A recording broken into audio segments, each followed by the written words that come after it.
two little chicks named Pip and Peep. They were no bigger than a fist, soft as cotton and full of energy. Every morning they chirped happily, hopping around the farmyard and playing games under the golden sunlight. Though small, Pip and Peep were curious about the world. They loved to explore, but they always stayed close to their cozy nest near the farmhouse. Life was simple and safe until one unforgettable day. That morning, as the wind rustled the leaves and the sky turned a soft shade of blue, Pip and Peep heard something strange. It wasn't the chirp of a bird or the moo of a cow. It was a faint, helpless cry. "Do you hear that?" asked Pip, tilting his tiny yellow head. Peep nodded. "It sounds like a baby crying." Without hesitation, the two chicks followed the sound toward the edge of the woods. There, beneath an old oak tree, lay a baby, wrapped in a soft blue blanket. The little one's face was red with tears, and it looked around with wide, frightened eyes. "Oh no," said Pip. "The baby must have crawled away from the village.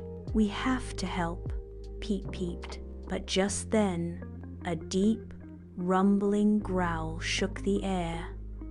From behind the trees emerged a towering monster bear, big, shaggy, and terrifying.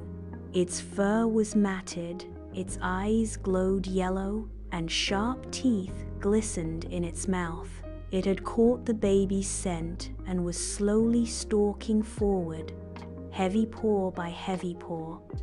Pip and Peep froze in fear. "What do we do?" Peep whispered. Pip puffed out his tiny chest. "We save the baby."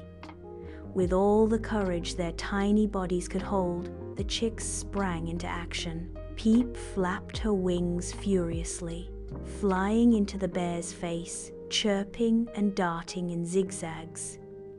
Pip ran circles around its paws, kicking up dust and pecking at its fur. The bear growled in surprise, swiping at the air. "Row!" But Pip and Peep were too fast.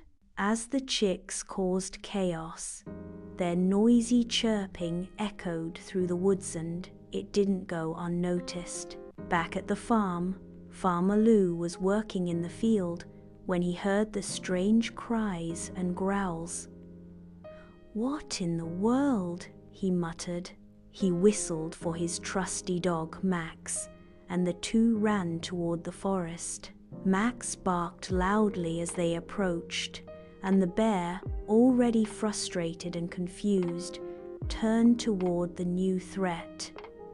With a mighty bark and a growl of his own, Max charged. The monster bear hesitated, roared one last time, and then, deciding this wasn't worth the trouble, turned and lumbered back into the woods, disappearing into the shadows. Farmer Lou reached the tree and found the baby, safe and sound, cooing softly now.